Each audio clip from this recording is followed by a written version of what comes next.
Hello students, it's me Prathamesh Tupare, your physics teacher. I'm here before you with my classes just to help you not lose out your precious time of learning in this lockdown. So here I am with the first video.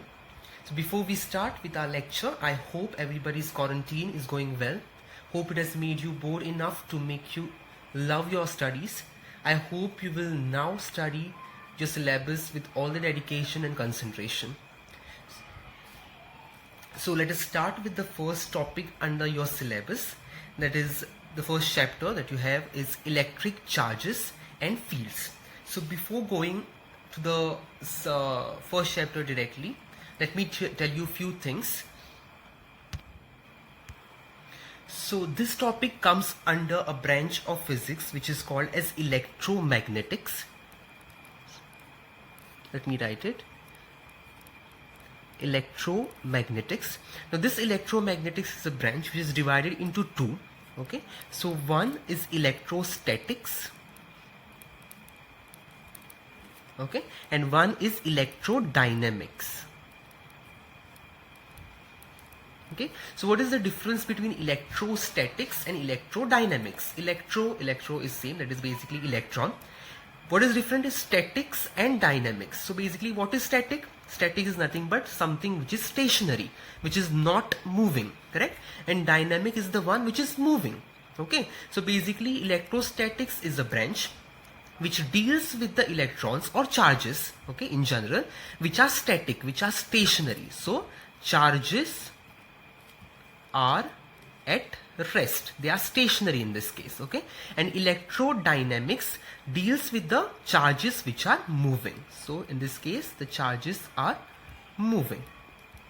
So basically this is the charges are at rest, and in this case the charges are moving, okay. So under this, basically the first chapter which we have, that is electrical charges and fields, which we are going to deal with the electrostatics, okay. That is basically this branch, okay. So what are the topics which comes under electrostatics are something called as electric field, okay. There's something called as electric flux, which we'll be studying in detail, okay. There's something called as Gauss law, okay. All these things we are going to learn under electrostatic. That is your first and the second chapter. That is electric potential, okay. You must have heard potential difference, right? So potential, capacitance, okay. So all these things comes under electrostatics, okay. And the third chapter deals with the electrodynamics, which will cover everything related to current. As we know, once the charges are moving, electrons are moving, what constitute is current. You'll get a current once the charges starts moving, okay. So that is electrodynamics. So we are going to learn about magnetism, okay. We are going to learn what is EMF. You must have come across this word in brief, okay. So we are going to learn what is AC current, what is DC current, okay, in further course. Okay, so this is all about our basics, okay. So coming back to the first chapter, okay, as I told you, it deals with the electrostatic. And what is electrostatic? Electrostatic is a study of electric charges at rest, the charges which are not moving, okay. Yes. So next let us understand what is an electric charge. So what is an electric charge? An electric charge is an intrinsic property, okay, the basic property, a fundamental property, okay, which we cannot change. So electric charge is an intrinsic property of elementary particle of a matter. Now what is an elementary particle of a matter? As we know, every matter, which we have studied already this, correct? Every matter consists of the tiniest particle called as atom, correct? So we know that it consists of an atom. And what does atom consist of? Atom consists of a nucleus. Okay, this atom consists of nucleus which has positive charges, that is basically proton, and it has neutrons, which are together called as nucleons, correct? So protons and neutrons are present in the nucleus, and what are orbiting around the nucleus? Those are called as electrons, which are negative charges. And this charges, that is electric charge, which we saw just now, is nothing but this electrons and protons. So basically these are the intrinsic property of a elementary particle of a matter. This is elementary particle of a matter, that is atom, and this is a intrinsic property of this atom, okay.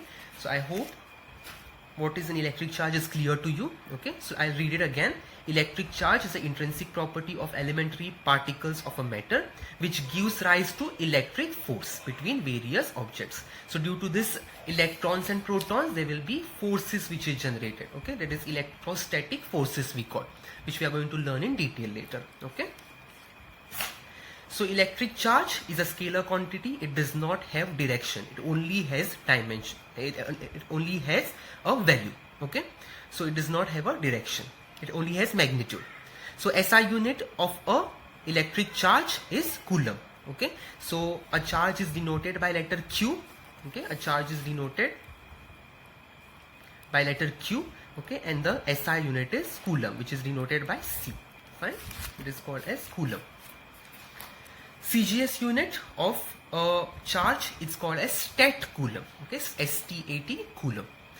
A proton has a positive charge of plus E, and an electron has a negative charge of minus E. As we have already seen, the charges, electric charges, are of two types: a positive charge, that is proton, and a negative charge, that is electron. Okay, so a positive charge is having a charge of plus E, and a negative charge is said to have a charge of minus E. Okay, now what is this E? Now this E has a particular value. Okay, and the value is given as E is equal to 1.6 into 10 raised to minus 19. Now there are two types, electron and proton. So now for an electron it is minus E, that is basically minus 1.6 into 10 raised to minus 19 is the charge on electron. Okay, and a charge on proton is plus E, that is a charge on proton will be 1.6 into 10 raised to minus 19 positive. Okay, that's the only difference. The sign is the difference. Electron is negative charge, proton is positive charge. And what is the value of charge? Value of charge is 1.6 into 10 raised to minus 19 coulombs is the value of charge. Moving on, there are two types of charges, positive charges and negative charges. Now, this charge has particular mass, a very tiny, minute mass, but it has a mass. Okay, so now electron, that is negative charge, has how much mass? It is denoted by M suffix E. And how much mass does it carry? It carries a mass of 9.1 into 10 raised to minus 31 kgs. Okay, as we saw, charge on an electron is minus 1.6 into 10 raised to minus 19 coulombs. We come down to proton, and the mass of proton is 1.6726 into 10 raised to minus 27 kgs. So if you compare the two, the power of this is minus 31 and the power of proton is minus 27. So which one is smaller? This is greater power, negative power, right? So this one is smaller. Okay, what do you mean by 10 raised to minus 31? 10 raised to minus 31 means 0.0000, like this, 31 zeros. Okay, and then the value. Okay, and minus 27 meaning what? 0.0000, like this, 27 zeros and then the value. So obviously this one will be the smallest. Okay, so the mass of electron is lesser than the mass of proton. And what is the charge on proton? Plus 1.6 into 10 raised to minus 19 coulombs. And another particle in the atom is what? A neutron, which has a mass of 1.6749 into 10 raised to minus 27 kgs. And we know that a neutron is a chargeless entity, right? So it is its charge is 0. Q is equal to 0 coulombs. Okay, no charge on it. Note that every atom is electrically neutral since amount of positive and negative charges on it is exactly equal. This we have studied in the basic, that in any atom the number of electrons and the number of protons is same. So the charge due to electrons will be equal to the charge due to protons. So positive charge and a negative charge will be equal, and hence they will be cancelling out each other. Therefore the total charge on an atom will be 0. That is why we say that the atom is electrically neutral. Okay. Next, the like charges repel each other and the unlike charges attract each other. This is similar to the case in magnets, correct? Supposing we have a magnet, we have two magnets here, north and south, north and south. If you try to take north and north together, this will try to repel each other, correct? Supposing you take south and south together, again this will try to repel each other. If you take north and south, this will try to attract each other. This is the same case in the charges. So basically like charges, that is an electron and an electron will repel, A proton and a proton will also repel, but a proton and an electron will attract. Okay, so electron and an electron will repel. Okay, proton and a proton will also repel. Okay, and an electron and a proton will attract each other. Okay, body that loses electron will acquire a positive charge, and a body that gains an electron will acquire a negative charge. This you will understand using this experiment. Okay, we'll do some experiment. So what I do is I take a glass rod and rub it with a silk. Okay, so what will happen if I take a glass rod and rub it with a silk? The glass rod is said to be electrified. That is basically it will acquire a positive charge. Just see here, I take a glass rod, okay, and I take a silk cloth, okay, and then I rub it with each other. I just take a glass rod and rub it with each other. Okay, so what will happen is this glass rod, what will happen is the electrons from this silk cloth will electrons from the glass rod will jump to the silk cloth. Electrons from the glass rod will jump to the silk cloth.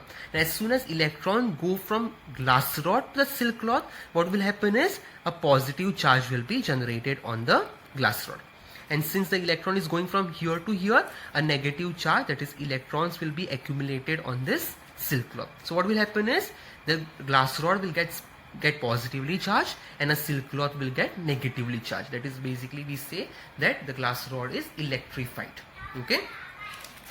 So just we'll go through this experiment. When a glass rod is rubbed with the silk, the glass rod is said to be electrified, or a charge is acquired on it, that is a positive charge. On the other hand, the silk will acquire a negative charge. This is because some of the electrons from the rod are transferred to the silk cloth. No new charge will be created in the process. No new electrons or no new protons will be created in the process. Only thing is the electrons will jump from a glass rod to the silk cloth. Okay. Okay. Now let us see what is conductor, what is an insulator. So conductor is basically what? The substance which allow a passage of electric current to pass through it are called as conductors. And the insulators are the ones which do not allow the passage of electricity to pass through it. Okay. So this is the simple difference between the two. Some examples of conductors are metals, humans, earth. These are good conductors of electricity. And what are insulators? Glass, porcelain, okay, nylon, wood, plastic are the insulators. This materials does not conduct electricity, does not allow passage of electricity to pass through them.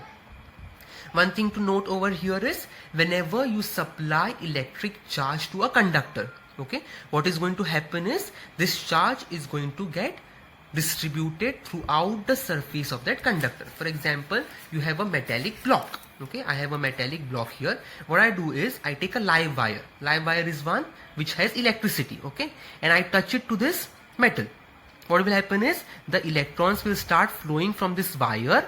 The electricity will flow from this wire to this block. So as soon as these electrons get transferred to the block, what is going to happen is these electrons will evenly get distributed on the entire surface of this metallic block. Okay. On the contrary, supposing I touch a live wire to supposing a plastic rod, an insulator, what is going to happen is these charges are going to accumulate only at the point of contact. Here only. They will not travel ahead because this is an insulator. Insulator will not allow this electron to pass further. So they will get accumulated at the tip where the wire is touched.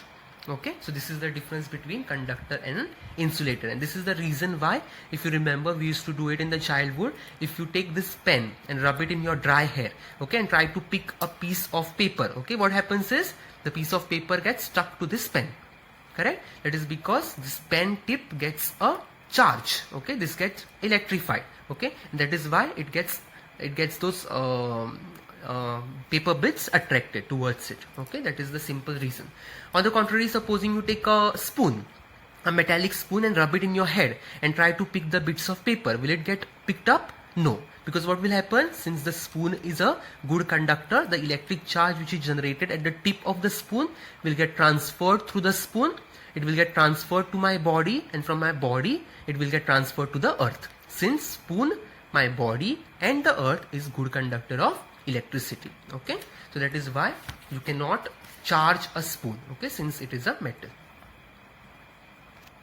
Okay, so that is it for the today's class. In the next class, we'll see few more things about charges, and we'll go for the next part. So I'll be sending you, for some students I've already sent the copy, so you can just go through this copy, just read through it, understand it. If you have any kind of difficulty, you can directly call me. I have given my number, this is my number, or you can just WhatsApp me if you do not understand some statement. Okay, just go through it and tell me if you didn't understand. Also, if you have textbook, just go through the textbook, the same thing you will find. Okay, if you have certain reference book, you can go through the reference book, refer it. If you don't understand something, just mark it, take a picture of it, send it to me on WhatsApp. I'll clarify your doubt. Okay, so that's it for today. I'll see you in the next class.